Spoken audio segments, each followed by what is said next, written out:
ng presidential convoy ay sumusunod sa batas trapiko. Ang convoy naman ni Vice President Jejo Marbinay hindi tumitigil sa mga stoplight at nag-left turn pa sa ilang kali kahit bawal. Nakatutok si Cara David. Kung may Malacanang ang Pangulo at may mansyon ang mga gobernador, nais din ni Vice President Jejo Marbinay na magkaroon ng official residence ang pangalawang Pangulo.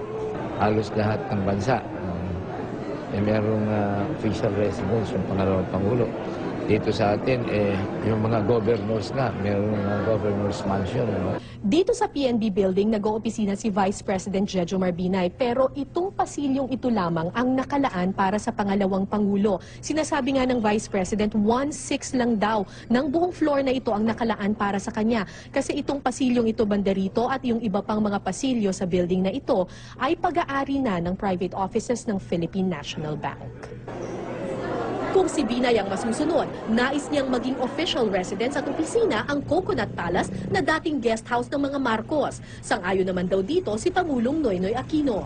Meron din naman akong functions to tumanggap ng mga bisita. Kailangan naman merong konting dignidad naman yun. Kasi ako naman ang Vice President.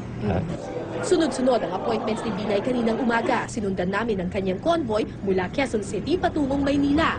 Napansin namin na di gumamit ng wangwang ang Vice Presidential Convoy. Pero di rin ito tumigil sa mga stoplight. Lumiko rin ito sa ilang kalye kahit na malinaw na nakasulat ang no left turn. Sir, kanina napansin namin hindi tumigil sa stoplight yung convoy. Ayoko na nga ba masasama sa media. Siguro dahil sa meron ng bagong development sa mga.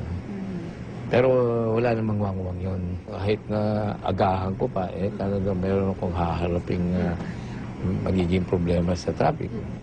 Nauna nang sinabi ni Binay na dapat magkaroon ng exemption sa paggamit ng wangwang dahil may mga importante raw na gawain ng Pangulo at pangalawang Pangulo. Para rin daw ito sa kanilang seguridad. Cara David, Nakatutok, 24 Oras.